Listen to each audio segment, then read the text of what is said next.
বন্ধুরা, একঘেয়ে চিকেনের ঝোল খেতে যদি ভালো না লাগে তাহলে মুখের স্বাদ বদলাতে এভাবে তৈরি করে নিতে পারো দুধ চিকেন, যেটা খেতে দুর্দান্ত হয়েছিল। আর বানানোও কিন্তু খুব সহজ। মুখের স্বাদ বদলানোর জন্য কিন্তু এই চিকেনটা ভীষণ ভালো লাগবে খেতে। আর ভাত, রুটি, লুচি, পরোটা, এমনকি পোলাওয়ের সঙ্গেও কিন্তু ভীষণভাবে ভালো লাগবে খেতে। আর দেখতে পাচ্ছ চিকেনটা কতটা সফট তৈরি হয়েছে। আশা করি রেসিপিটা তোমাদের ভালো লাগবে। বন্ধুরা, তোমরা তো অনেক রকমভাবেই করে খাও চিকেন, একবার এইভাবে রান্না করে খেয়ে দেখো। আশা করছি তোমাদের সকলের ভালো লাগবে। তাহলে তোমরা ভালো লাগলে কিন্তু লাইক কমেন্ট করো। দেখো তাহলে কিভাবে তৈরি করলাম। এখানে আমি নিয়েছি 1 কিলো 250 মতন এখানে আমার চিকেন আছে।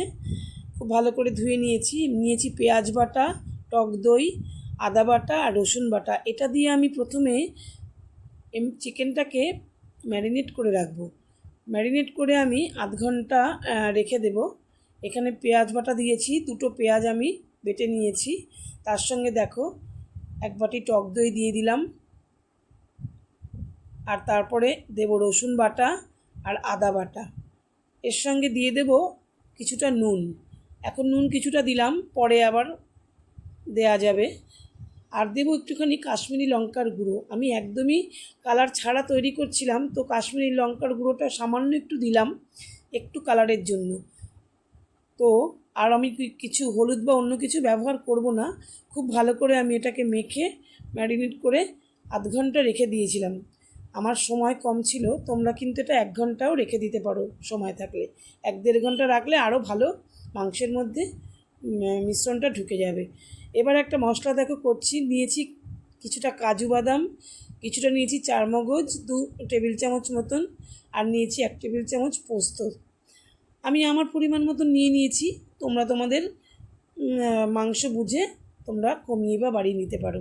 এটা শুকনো অবস্থায় একটু গুঁড়ো করে নিলাম। এবার একটু জল দিয়ে দেব।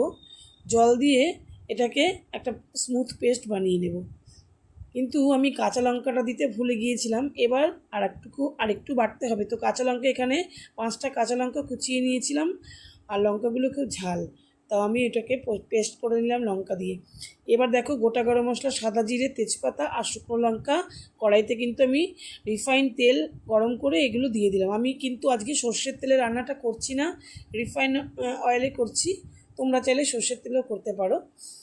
তো এখানে এই ফোড়নটা মিষ্টি গন্ধ বেরোলে পরে এখানে আমি 4টে পেঁয়াজ কুচিয়ে রেখেছিলাম, সেই পেঁয়াজটাকে একটু খুব ভালো করে ভাজা করে নেব। ততটাই করব যতটা, একেবারে লাল লাল করে ভাজার দরকার নেই। একটু কালারটা চেঞ্জ হওয়া পর্যন্ত আমি ভেজে নেব। একদম কড়া ভাজার প্রয়োজন নেই। একটু নুন দিয়ে নেব, তাহলে পেঁয়াজটা তাড়াতাড়ি নরম হয়ে যাবে। একটু কালারটা চেঞ্জ হয়ে একটু অল্প ভাজা ভাজা হয়ে আসবে, তত পর্যন্ত আমি ভেজে নিচ্ছি পেঁয়াজটা। আর তার সঙ্গে আমি এর সঙ্গে অন্য কোনো মশলা দেব না, শুধু আমি একটুখানি 1 চামচ জিরের গুঁড়ো দেব। ধনের গুঁড়ো আমি এখানে ব্যবহার করছি না বন্ধুরা। আমি শুধু 1 চামচ এখানে জিরের গুঁড়ো মিশিয়ে দেব।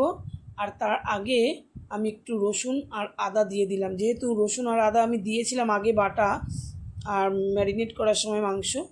আর তার সঙ্গে এখন আমি আর কিছুটা রসুন আদা রেখে দিয়েছিলাম, সেটা এই পেঁয়াজের সঙ্গে দিয়ে দিলাম। আর দিয়ে দিলাম 1 চামচ জিরের গুঁড়ো। জিরের গুঁড়োটা দিয়েও খুব ভালো করে মিশিয়ে ভাজা ভাজা একটু করে নেব। একটু তেল ছাড়বে, সেই সময় আমি ম্যারিনেট করা চিকেনটা দিয়ে দেব। ম্যারিনেট করা চিকেনটা দিয়ে দেখো আমি খুব ভালো করে নেড়ে চেড়ে মিশিয়ে নেব মশলার সঙ্গে। আর এই অবস্থায় আমি মিশিয়ে নিয়ে গ্যাসের আঁচটা কিন্তু হাইতেই রেখেছি। এবার আমি 10 মিনিটের জন্য কিন্তু ঢাকা দিয়ে রাখবো। ঢাকা দিয়ে রাখলে কিন্তু অনেকটা জলও বেরোবে আর মাংসটা অনেকটা সেদ্ধ হয়ে যাবে। আরও ঢাকা দিয়ে আমি 10 মিনিট রেখে দেব। 10 মিনিট পরে দেখো কতটা জল বেরিয়েছে, অনেকটা টেনেও গেছে, মানে সেদ্ধও হয়ে গেছে অনেকটা। এবার আমি কিন্তু কাজু আর পোস্ত চারমগজ বাটাটা ওটা আমি দিয়ে দিলাম। দিয়ে এটাও খুব ভালো করে মাংসের সঙ্গে এবার মিশিয়ে নাড়াচাড়া করে নেব।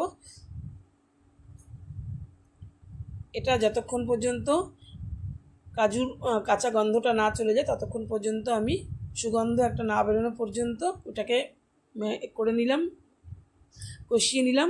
তারপরে আমি দেখো একটু আলু ভেজে রেখেছিলাম।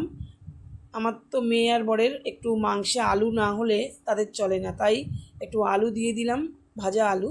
তারপর এখানে আমি দিয়ে দেব দেখো দুধটাকে আমি উষ্ণ গরম দুধ দিচ্ছি।